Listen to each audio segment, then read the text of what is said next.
How do you do, ladies and gentlemen, and boys and girls, and teachers, and mothers and fathers, and people, as I like to say, which suggests that the stuff I do, I like that word stuff, the stuff I do, I am of the view, has some virtue for young and old, people of all ages, in all walks of life, and of all levels of schooling. Because why? Because they are just enchanting and dramatic things to contemplate. I'm Julius Sumner Miller, and physics is my business. And my business today has to do with vibrating bars and strings. Vibrating bars and vibrating strings. Vibrating bars and vibrating strings. So consider the following. I have a bar mounted on a hollow chamber, a resonating chamber, and I shall speak of resonance subsequently.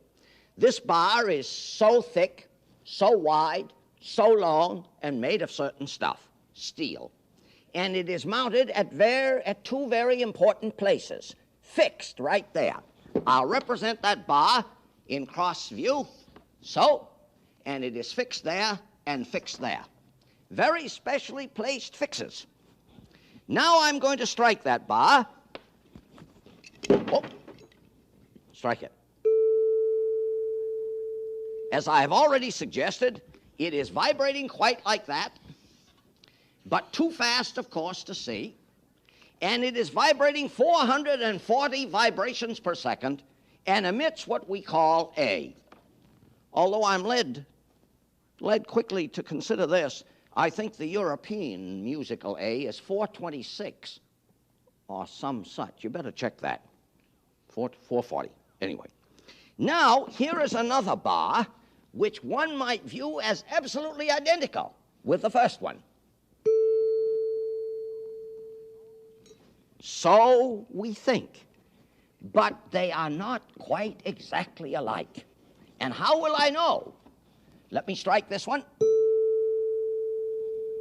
and quiet it. Let me strike this one and quiet it. I assert that they are not quite identical. And it would take an ear possessed of perfect pitch, like Tchaikovsky or a Bach or a Beethoven or a Mozart. They could tell. I'm going to show you that they're not alike. Listen.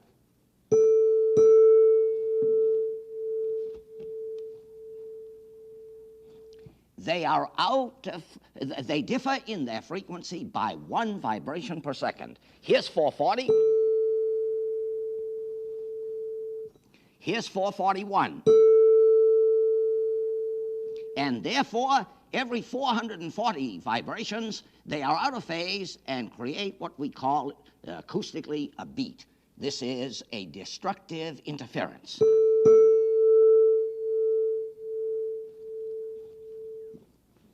Now, I'm going to show you this in a better way.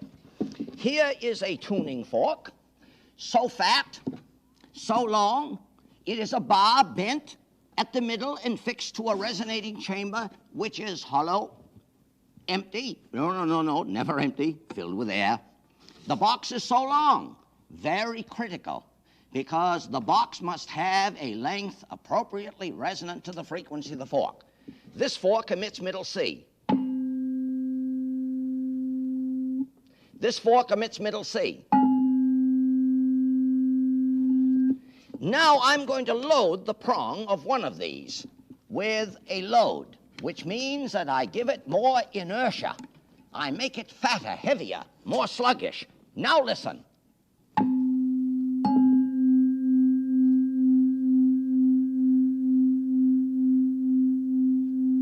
Listen again. Now I'm going to load it differently. Just slip that weight down further. Or I'll load it differently.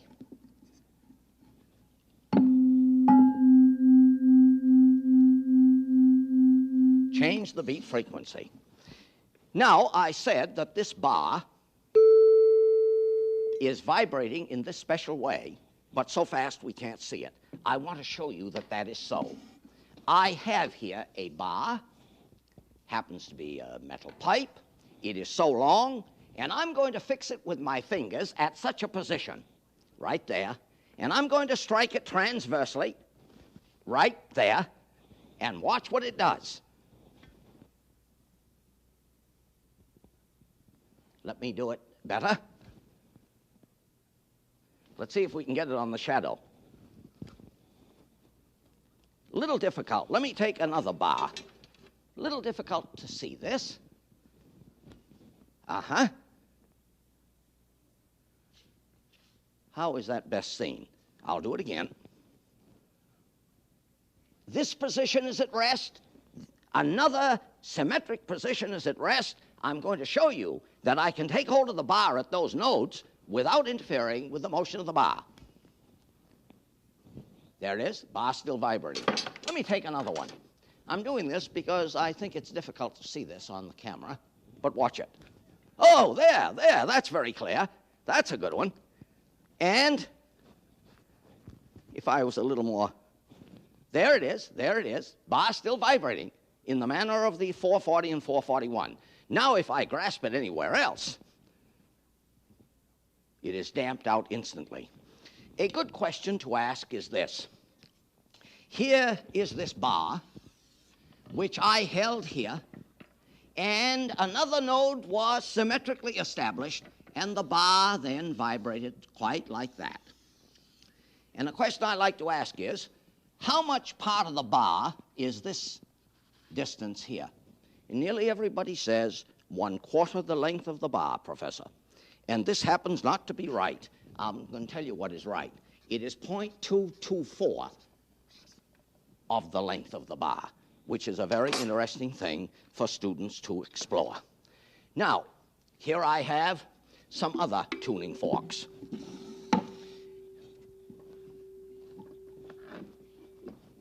Notice I didn't know which one was singing. I had set it into oscillation. Here is one.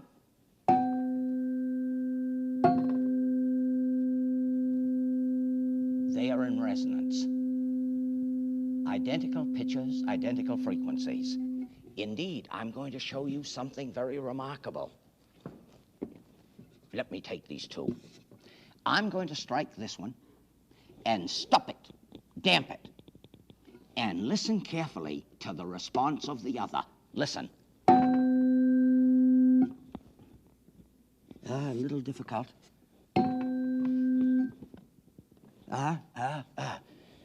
Some trouble. I know what the trouble is. Too loose a tabletop so that the energy is being taken up by the table rather than by the resonating chamber there. But I shall return to this. Let me go to some vibrating systems. My musical sticks. Look here. An array of sticks cut to certain length, and I'm going to drop them successively. Listen.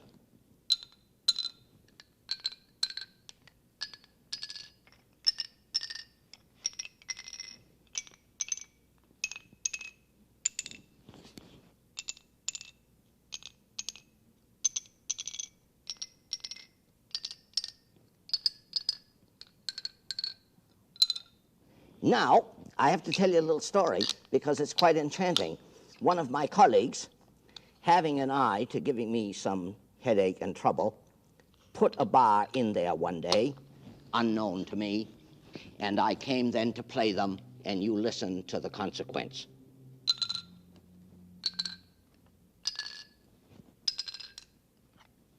Hear that? Yeah, he fixed me by putting one in which was not quite tuned to the sequence of the others. Vibrating bars. Now, consider strings, vibrating strings. I have here a metal sliver, a little electromagnet in here which is energized by the electric current, so that this sliver is a driver of a string whose length I can change, whose tension I can change, but whose thickness or linear density is fixed. Now let me start this string vibrating. I plug in the little electromagnet. Now watch. I have a string of certain length. There we are. I have put it under certain tension. I wonder if I can improve that view of things there by maybe having a white card or a black card or something. Will that do better? That may do better. That may do better. Watch it. I'm having trouble. There we are. There's the fundamental of that string, which is so long, beautiful. Oh, fellas, you've got it okay. So long, so tight, under such tension. Now I'm going to change the tension.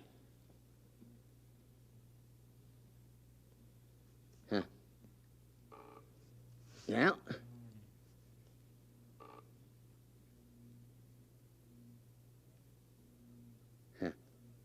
notice I'm having a little trouble. Well, that's physics. Physics is sometimes trouble. There we are. There we are. 2 loops. So for this string, this is the second harmonic or the first overtone. Let me change the tension now. 3 loops. Third harmonic. Second overtone. Let me see if I can get 4 loops. There we are. 4. No, 3. I can't count too well. There's 4. And notice how uniquely defined the nodes are, where the string is said to be at rest, but which is not quite true because some energy must pass through there, and hence there must be some motion. Let me get a very high harmonic. Very high. Well, there are 4 loops. There I have, I think, 5. And so, I'm getting a little tired because it calls for some energy, keeping that string in proper tension. I want to show you now this business of resonance that I tried to show you on the forks but had some trouble with. Listen, I'm going to strike this fork, bar, present it to this one, stop this one, and listen to this one. Listen now.